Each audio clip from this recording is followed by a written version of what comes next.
मानवी संस्कृतीचा इतिहास हा मानवाचे जीवन सुखी करण्यासाठी केलेल्या प्रयत्नांचा इतिहास आहे. मानवी जीवन सुखी करण्यासाठी विज्ञान संशोधन सुरू झाले. त्याचे तंत्रज्ञानात रूपांतर होऊन विविध उपकरणांची निर्मिती होऊ लागली. विद्युत ऊर्जेच्या शोधानंतर विशेषतः 20व्या शतकाच्या सुरुवातीस अशी उपकरणे घरोघरी दिसू लागली. त्यातच पहिलं महायुद्ध झालं. त्यामध्ये अनेक अशी उपकरणे खराब झाली. जपानमध्येही अशा खराब झालेल्या उपकरणांचे ढीग लागत होते. असाच एक ढीग एका गावाजवळच्या टेकडीवर होता. लोकांनी त्याकडे फारसे लक्षही दिले नव्हते. अशी काही वर्ष गेली. त्या टेकडीच्या पायथ्याशी असणाऱ्या गावातील लोकांचे पायाचे सांधे मात्र दुखू लागले.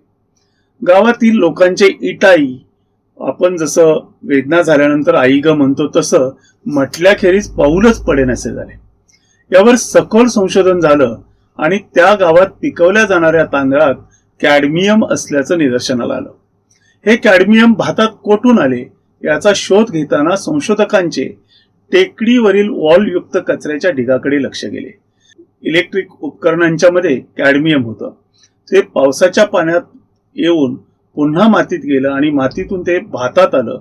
भातातून पोटात गेलं आणि पोटात गेल्यानंतर लोकांची हाडे ठिसूळ झाली आणि सांधेदुखीचा त्रास सुरू झाला. ही ई कचऱ्याच्या दुष्परिणामांची पहिल्यांदा झालेली ओळख होती. ई कचरा म्हणजे वापरण्यायोग्य नसलेली, खराब झालेली किंवा टाकून दिलेली इलेक्ट्रॉनिक उपकरणे. यामध्ये घरगुती उपकरणातील मायक्रोवेव्ह, मनोरंजनाची उपकरणे जसे की रेडिओ, दूरचित्रवाणी संच, electric cooker, heater, washing machine, charger किंवा पुनर्प्रभारक, शीत कपाट, मनोरंजनासाठी वापरले जाणारे DVD, blu ray players, video game system, stereo, तसेच माहिती तंत्रज्ञान विषयातील संगणक, लॅपटॉप, भ्रमणध्वनी, दूरध्वनी, printers, pen drive, hard disk इत्यादी सर्वांचा समावेश होतो. PCR, कॉपियर किंवा मानवी उपचार साठी वापरण्यात येणाऱ्या मसाज खुर्च्या, हिटिंग पॅड्स, कंट्रोल दिवे, विद्युत तारा, नाईट लॅम्प्स असे बऱ्याच गोष्टींचा समावेश होतो. मधुमेह चाचणीची उपकरणे, डायलिसिसची उपकरणे, autoclave, IT server, cords, cables, wifi, dongles, PBX प्रणाली, नेटवर्क अशा असंख्य उपकरणांची यादी तयार होते. विद्युत ऊर्जेवर चालणाऱ्या, वापरण्यायोग्य नसणाऱ्या सर्व घटकांचा इलेक्ट्रॉनिक किंवा ई कचऱ्यामध्ये समावेश होतो. जगातील सर्वात वेगाने वाढणारा हा एक घन कचऱ्याचा प्रकार आहे. इलेक्ट्रॉनिक उपकरणांना एक उपयुक्तता कार्यकाळ असतो.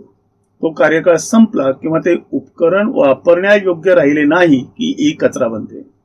विशेषतः 1970च्या दशकापासून हा ई कचरा मोठ्या प्रमाणात वाढू लागला आणि अशा वस्तू निसर्गात टाकून दिल्या जाऊ लागल्या किंवा गाडल्या जाऊ लागल्या. याबाबतच्या काही गोष्टी आपण समजून घ्यायला हव्यात. सर्वात महत्वाचं म्हणजे ई कचरा हा जगातील सर्वात वेगाने वाढणाऱ्या घन कचऱ्याच्या प्रकारापैकी एक आहे. 2022 मध्ये जागतिक स्तरावर अंदाजे 62 दशलक्ष टन ई कचरा निर्माण झाला. त्यापैकी केवळ 22.3% कचरा औपचारिकपणे गोळा करून पुनर्वापर केल्याची नोंद आहे. ई कचऱ्याचे पुनर्चक्रीकरण, साठवणूक किंवा उघड्यावर जाळण्यासह अनौपचारिक क्रियाकलापांचा वापर करून त्याची विल्हेवाट लावल्यास शिसे हा एक सामान्य पदार्थ आहे जो पर्यावरणात सोडला जातो. अनौपचारिक ई कचरा पुनर्वापर उपक्रमामुळे आरोग्यावर अनेक प्रतिकूल परिणाम होऊ शकतात. लहान मुलं आणि गर्भवती महिलांना याचा विशेष धोका असतो. आणखी एक महत्वाची गोष्ट म्हणजे इंटरनॅशनल लेबर ऑर्गनायझेशन आणि जागतिक आरोग्य संघटना म्हणजेच WHO यांच्या मतानुसार जगभरातील अनौपचारिक पुनर्वापर क्षेत्रात काम करणाऱ्या लाखो महिला आणि बाल कामगार धोकादायक ई कचऱ्याच्या संपर्कात येण्याचा धोका आहे. आंतरराष्ट्रीय कामगार संघटनेच्या अंदाजानुसार 2020 मध्ये 16.5 दशलक्ष मुले औद्योगिक क्षेत्रात काम करत होती, ज्यामध्ये ई कचरा हा प्रामुख्याने असतो. ई कचऱ्याच्या संपर्कात आपण कसे येतो हा एक सर्वात महत्वाचा भाग आपण समजून घ्यायला हवा. कारण आपण वापरलेल्या वस्तू सहजपणे उघड्यावरती किंवा बाहेर फेकून देतोय. विद्युत आणि इलेक्ट्रॉनिक वस्तूमध्ये अनेक प्रकारचे विषारी पदार्थ असतात. जोपर्यंत या वस्तू कार्यरत असतात तोपर्यंत आपण या पदार्थाच्या संपर्कामध्ये येत नाही किंवा ती शक्यता कमी असते. मात्र ज्या वेळेस या वस्तू कचरा बनतात तेव्हा जर त्यांची विल्हेवाट योग्य पद्धतीने लावली नाही तर हे विषारी पदार्थ पर्यावरणात पसरतात. ई कचऱ्याच्या आपण कसे संपर्कात येतो तर सर्वात पहिलं म्हणजे कचरा वेचणारी लोक याच्या संपर्कात येतात. दुसरं, जमिनीवर किंवा जलस्रोतामध्ये कचरा टाकल्यामुळं तेथील जलस्रोत किंवा जमीन प्रदूषित होते. तिसरी महत्वाची गोष्ट म्हणजे कचरा एखाद्या खड्ड्यामध्ये टाकून दिला जातो आणि तिथून नंतर त्या कचऱ्यातले घातक पदार्थ बाहेर पडतात. आणखी एक महत्वाचा आणि जास्तीत जास्त घातक असणारा प्रकार म्हणजे उघड्यावर कचरा टाकणे किंवा तो जाळणे. त्यामुळं वातावरणात गेलेला जो कचरा असतो त्याच्यातून ऍसिड रेन सारख्या शक्यता निर्माण होतात. प्लॅस्टिक कोटिंग काढत असताना आपण या घातक रसायनांच्या संपर्कात येतो किंवा उपकरणांना हाताने आपण जर फोडायचा प्रयत्न केला तरी देखील त्याचा आपल्याला धोका होतो. इलेक्ट्रॉनिक उपकरणातून विषारी प्रदूषके बाहेर पडतात, ज्यामुळे पुनर्वापर केंद्रावर आणि आसपासच्या परिसरातील हवा, माती, धूळ आणि पाणी प्रदूषित होते. असा कचरा उघड्यावर जाळणे आणि उष्णता निर्माण करणे हे सर्वाधिक धोकादायक आहे हे आपण लक्षात घेतलं पाहिजे, कारण त्यातून विषारी धूर निर्माण होतो आणि तो पर्यावरणात शिरतो आणि हा पर्यावरणात शिरलेला धूर जगाच्या कोणत्याही कानाकोपऱ्यात पसरतो, त्याचा दूरवर परिणाम होऊ शकतो. ई कचरा तयार होण्यामागे जुनी उपकरणे खराब झाल्याने तर ई कचरा तयार होतोच, पण त्यापेक्षा नवे तंत्रज्ञान असणारी आधुनिक उपकरणे आल्याने जुनी उपकरणे फेकून देण्याची जी आपली सवय आहे त्यामुळे जास्त ई कचरा तयार होतो. उदाहरणार्थ, डीव्हीडी प्लेअर बाजारात आल्यानंतर त्यांनी व्हीसीआर प्लेयर्सची जागा घेतली. त्यांची जागा आता ब्लू रे प्लेयर्सनी घेतली आहे. संशोधकांच्या मते आज उपकरणे चालत नाहीत म्हणून होणाऱ्या कचऱ्यापेक्षा तंत्रज्ञान कालबाह्य झाले म्हणून फेकल्या जाणाऱ्या उपकरणामुळे ई कचरा जास्त होतो. आज तंत्रज्ञानाची प्रगती वेगाने होत असून तितक्याच वेगानं ई कचरा तयार होत आहे. विविध संस्थांच्या अभ्यासानुसार एकट्या अमेरिकेत दरवर्षी सुमारे 6 कोटी टन इतका ई कचरा तयार होतो, तर भारतात दरवर्षी 16 ते 20 लाख टन इतका ई कचरा तयार होतो. यामध्ये मागील 5 वर्षात 60% इतकी वाढ झाली आहे.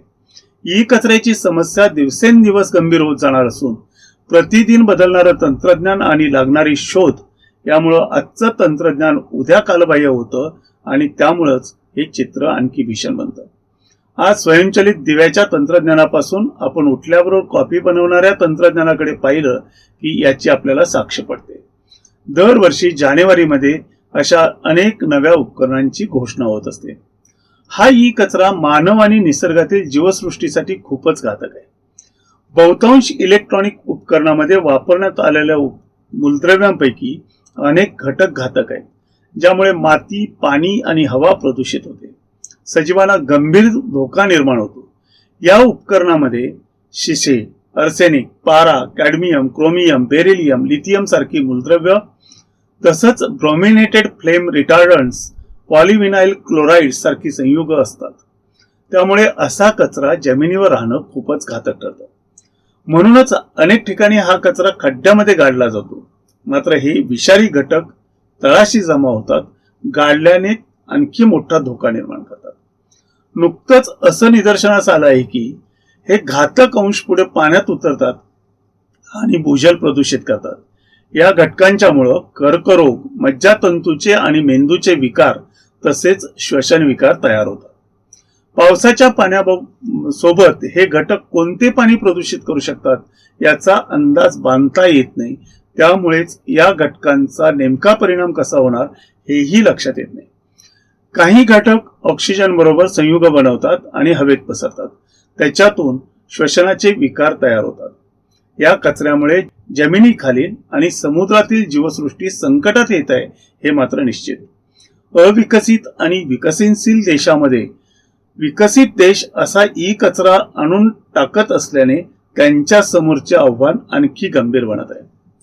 खरे तर आपण नव्या उपकरण ज्यावेळेस खरेदी करतो त्यावेळेस जुनं उपकरण परत करायला पाहिजे. मात्र अनेकदा आपण अशी उपकरणे फेकून देतो. त्यामुळे इथूनच खरी या समस्येची सुरुवात होते. संगणक, लॅपटॉप आणि मोबाईल तसेच विद्युत दिवे ही याची उत्तम उदाहरणे आहेत. इलेक्ट्रॉनिक उपकरणांसाठी महत्वाच्या असणाऱ्या धातूंना मिळवण्यासाठी केलेल्या खाणीतूनही काही घातक रसायने पाणी, माती आणि हवेत मिसळत असल्याने प्रदूषण होतं. याचाही ई कचऱ्यामध्ये समावेश करणं गरजेचं आहे असं काही संशोधकांचं मत आहे. ई कचऱ्याची योग्य पद्धतीने विल्हेवाट लावणे गरजेचं आहे. सर्व बिघाड असलेली, कालबाह्य झालेली उपकरणे ही परत योग्य कंपन्याकडे पोहोचवणं गरजेचं आहे. योग्य तंत्रज्ञान असणाऱ्या काही कंपन्या अशा उपकरणातून मौल्यवान आणि दुर्मिळ धातू वेगळे काढतात आणि ते पुनर्वापरासाठी उपलब्ध करून देतात. अशा धातूंचा उपयोग नवी उपकरणे बनवण्यासाठी केला जाऊ शकतो. खरे तर कोणतीच वस्तू कचरा नसते. काच, प्लास्टिक आणि इतर सर्व घटकांचा पुनर्वापर करता येतो. त्यामुळे आपण ई कचरा ज्याला म्हणतो तो प्रत्यक्षात कचरा नसतो. अशा पदार्थांचा पुनर्वापर करणं हे पृथ्वीवरील जैवविविधताच नव्हे तर संपूर्ण जीवसृष्टी वाचवण्यासाठी गरजेचं आहे. अमेरिकेमध्ये रिसोर्स कन्झर्वेशन अँड रिकव्हरी ऍक्टच्या माध्यमातून सर्वप्रथम या प्रश्नावर लक्ष केंद्रित केलं. ई कचऱ्यामुळे मानवाच्या आरोग्यास धोका होऊ नये यासाठीच्या तरतुदी या कायद्यात करण्यात आल्या. पर्यावरण संरक्षणासाठीची मानके, निकष ठरवण्यात आली. ई कचऱ्याची योग्य पद्धतीने विल्हेवाट लावण्याचे निकष यामध्ये होते. पुढे 1989 मध्ये बासेल करार करण्यात आला. त्या कराराच्या माध्यमातून विकसित देशांच्या विकसनशील देशात ई कचरा पाठवण्याच्या कृतीवरती निर्बंध घातले गेले. युरोपमधील स्वित्झर्लंडमध्ये 1991 ला सगळ्यात अगोदर वापरात नसलेले रेफ्रिजरेटर गोळा करायची मोहीम राबवण्यात आली. त्यानंतर इतर ई कचरा गोळा करण्याची मोहीम सुद्धा स्वित्झर्लंडमध्ये सुरू झाली. त्यानंतर जवळपास 10 वर्षांनी इतर युरोपियन राष्ट्रांना जाग आली आणि त्यांनी सुद्धा ई कचरा गोळा करून त्याची योग्य पद्धतीने विल्हेवाट लावण्यासाठी वेस्ट इलेक्ट्रिक आणि इलेक्ट्रॉनिक इक्विपमेंट डिरेक्टिव्ह ही नियमावली सर्व युरोपियन राष्ट्रासाठी लागू केली. मात्र अमेरिकेत या संदर्भात अजून कोणतेही कायदे नाहीत. तरी देखील अमेरिकेतील संघराज्यातील 25 राज्यांनी स्वतःचे नियम बनवले. त्याचबरोबर ई कचऱ्यातील अनेक भागांचा पुनर्वापर व्हावा या हेतून मोठं संशोधन होऊन तंत्रज्ञान विकसित करण्यात आलंय. त्यातून अनेकांच्या हाताने काम मिळाले. सर्किट बोर्डमध्ये असणारी चांदी, कथील, सोने, पॅलेडियम, तांबे इत्यादी धातू महत्वाचे आहेत. हार्ड ड्राईव्ह मध्ये अल्युमिनियम मोठ्या प्रमाणात असते आणि त्यापासून वाहनासाठीचे इंगॉटस बनवण्यात येतात. ई कचऱ्यातून निर्माण होणाऱ्या गंभीर समस्या लक्षात घेता सर्वच देशांनी याकडे गंभीरपणे पाहायला हवं. हा कचरा तसाच पडू देणं, जमिनीत गाडणं दोन्ही तितकंच घातक आहे. हा कचरा पुनर्प्रक्रियेसाठी पाठवला जातो तेव्हा आपण नवीन धातूसाठीचं खोदकाम सुद्धा रोखत असतो, थांबवत असतो. समाजामध्ये याबाबत जागरूकता निर्माण होण्याची गरज आहे आणि दुसरीकडे हा उद्योग जर विस्तारला तर लाखो लोकांना काम सुद्धा मिळणार आहे. आज अशी उपकरणे गोळा करणाऱ्या कंपन्या स्थापन झालेल्या आहेत. अतिशय चांगलं तंत्रज्ञान विकसित झालंय. आपल्याकडील ई कचरा अनुभवी आणि जबाबदार कंपन्याकडे सोपवणं गरजेचं असतं. या संदर्भात समाजामध्ये जागरूकता निर्माण होत आहे ही सुखावणारी गोष्ट असली तरी यातून आणखी एक नवीन समस्या निर्माण होत आहे. एकीकडे ई कचऱ्याची योग्य पद्धतीने विल्हेवाट लावण्यासंदर्भात वेगाने पावलं पडत असताना फिशिंग संदर्भातील काही प्रकरणं उघडकीस येत आहेत. आपण जेव्हा केवळ कागदावर व्यवहार करत होतो तेव्हा गोपनीय कागद जाळण्यात येत असत. पुढे त्याचं पर्यावरणाचं नुकसान होऊ नये म्हणून बारीक तुकडे करायला लागलो आपण आणि बारीक तुकडे करून त्याचा पुनर्वापर सुरू झाला. तसंच ई कचरा पुनर्वापरासाठी पाठवण्यापूर्वी काळजी घ्यायला हवी. विशेषतः लॅपटॉप, वैयक्तिक संगणक आणि मोबाईल असे ई कचरा म्हणून देण्यापूर्वी योग्य काळजी घेणं गरजेचं आहे. व्यक्तिशः आणि व्यावसायिक घटकांनी ही काळजी विशेषतः घेण्याची गरज आहे. अशी उपकरणं पूर्णतः रिकामी करणं, ती उपकरणं फॉर्मॅट करणं, ती उपकरणं ई कचरा म्हणून देण्यापूर्वी फॉर्मॅट करूनच देणं गरजेचं आहे. कारण अशी उपकरणं ज्यावेळेस आपण देतो त्यावेळेस त्याच्यातला डेटा जर पूर्ण आपण नाहीसा केलेला नसेल आणि त्यामध्ये असे काही गोष्टी असतील तर त्याचा गैरवापर केला जाऊ शकतो. उदाहरणार्थ पॅन कार्ड, आधार कार्ड अशा कागदपत्रांच्या प्रती काढून त्याचा गैरवापर झालेला असतो. अनेक छायाचित्र मॉर्फिंगसाठी वापरली जाण्याचा धोका असतो. अनेक कंपन्यांची गोपनीय माहिती गैरवापरासाठी वापरली जाऊ शकते. त्यामुळं ई कचरा हा अतिशय घातक प्रकार जरी असला तरी सुद्धा ई वेस्ट देणं, रिसायकलिंग त्याचं होणं हे 100% गरजेचं असलं तरी सुद्धा हे करत असताना आपण प्रकर्षानं काळजी घेण्याची गरज आहे. कोणताही घटक हा बाहेर पडू नाही दिला पाहिजे आणि दुसरीकडे तो देत असताना त्याचा गैरवापर होणार नाही याची प्रत्येक माणसाने काळजी घेणं गरजेचं आहे. तर आपण आपल्याकडे असणारा ई कचरा जो आहे तो अशा कंपनीकडे, असा कचरा गोळा करणाऱ्या यंत्रणेकडे सोपवूया. तो पूर्णतः रिकामा करून त्याच्यामध्ये कोणतीही माहिती जाणार नाही याची दक्षता घेऊया आणि आपलं जीवन सुरक्षित ठेवूया आणि पुढच्या पिढीसाठी ई कचऱ्यामुळे जो त्रास उद्भवणार आहे तो टाळूया. मित्रहो, अशा प्रकारची जागरूकता निर्माण करणं या संदर्भात सुद्धा महाराष्ट्राचं, संपूर्ण जगाचं आदरस्थान असणारे श्री शिवछत्रपती यांच्या कार्यनीतीमध्ये आपल्याला दर्शन घडतं.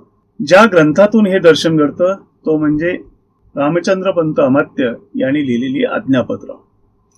या आज्ञापत्रांच्या माध्यमातून मी आपणाला 6 जून शिवराज्याभिषेक दिन त्या पहिल्या व्हिडिओपासून मी आपल्याला भेटणार आहे आणि आपण ही आज्ञापत्र जी 300 वर्षापूर्वीच्या भाषेत आहेत आणि ज्यांचं मला जे काही आकलन झालेलं आहे ते आकलन आपल्या पुढे सादर करणार आहे ते आपण अवश्य पाहावं अशी आपणास विनंती आहे.